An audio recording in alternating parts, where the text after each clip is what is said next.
This is part 2 of the log videos. We're going to start by reviewing log notation, graph a few log functions, and then show how to transform log graphs. So as a reminder from the last video, we want to remember what log notation does. So if I have the expression 2 cubed, I know that's equal to 2 times 2 times 2, which is 8. And so if I'm asking the question 2 to the power of what equals 8, I know that that x value equals 3. But if I didn't know that, I would need to use logs.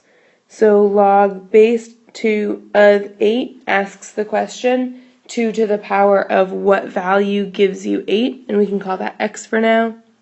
And a calculator or Desmos would tell you that the value of x there is 3 as well.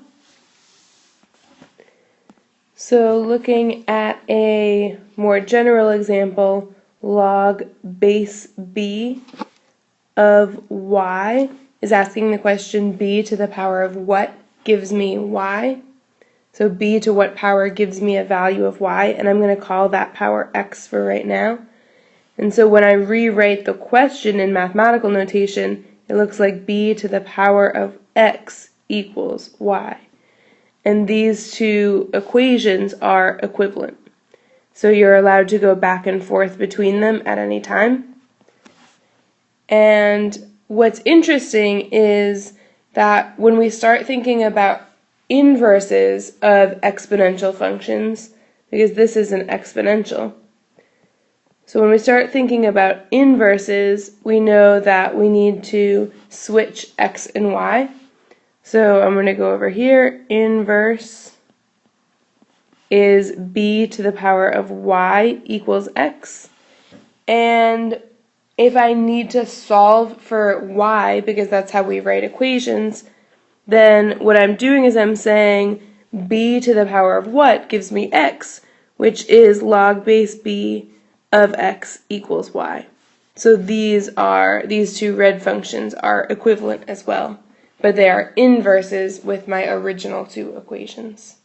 So let's look at an example of that. Y equals log base 3 of x is what I want to graph or make a table of. Let's start by making a table. So when x equals 0, this is asking the question 3 to the power of what equals 0, and there is no solution. That one is undefined. When x equals 1, we're asking 3 to the power of what value equals 1, and that's 0. When x equals 2, we're asking 3 to the power of what gives me 2, which is a value that I can't do mentally, so I'm going to skip 2, x equals 3. 3 to the power of 1 gives me 3. And then 3 to the power of something equals 4, 3 to the power of something equals 5, 3 to the power of something equals 6, but the next one that I'm going to be able to do easily is 9. So here we have log base 3 of 9, which is asking 3 to the power of what equals 9, and that value is 2. So we can see if we want to look at a table of the inverse function, we would have 0, 1, 1, 3, and 2, 9. So this is the function y equals 3 to the power of x. So we can see that those two equations are inverses on the top there. This is really helpful when we're trying to graph log functions because we have a pretty solid understanding of exponentials, but we don't really know what log graphs look like. We don't have very good intuition about that. And so if you're asked to graph a log function, you might want to turn it into its inverse, which will be an exponential, and then graph that, because we know how to take the graph of a function and use it to do the inverse. So let's graph a function. I want to graph y equals log base 2 of x. And so I'm first going to think, What's an equivalent form of this function? So here I've got equivalent. This is asking the question 2 to the power of what value, which we're calling y, will give me x. And then I'm going to take that, because we don't usually graph solve for x, and I'm going to do the inverse. So the inverse is 2 to the power of x equals y, and that's something I'm pretty comfortable graphing. So here's my graph on Desmos, and I've just put in y equals 2 to the power of x. And I'm going to add in some values for my table here, so I can see the point 0, 1, 1, 2, 2, 4, 3, 8 are matching up with some points in my table.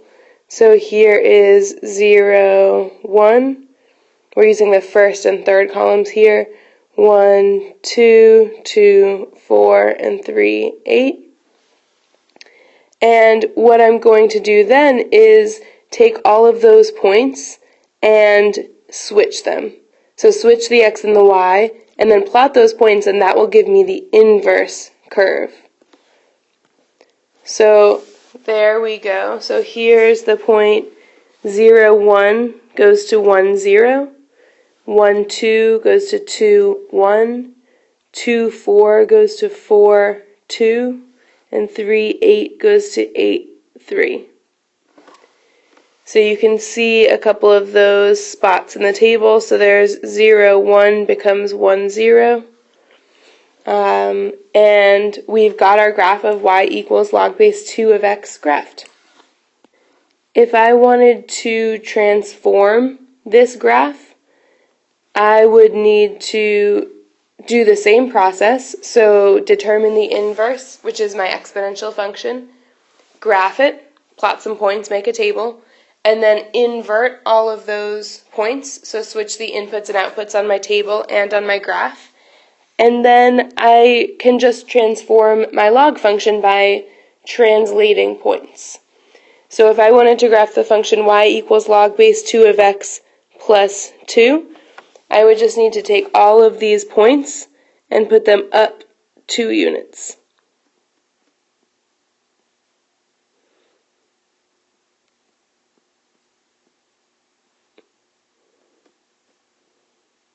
Okay, so we're getting to see a picture like that. And if I just translate it up, it would still have the same vertical asymptote at the y-axis. But you can imagine shifting it horizontally, or shifting it vertically down, and just doing that by plotting the parent function and then translating the points whichever direction you need them to. So make sure that you watch part 3 of these videos, do the practice problem set, and then schedule a retake with me.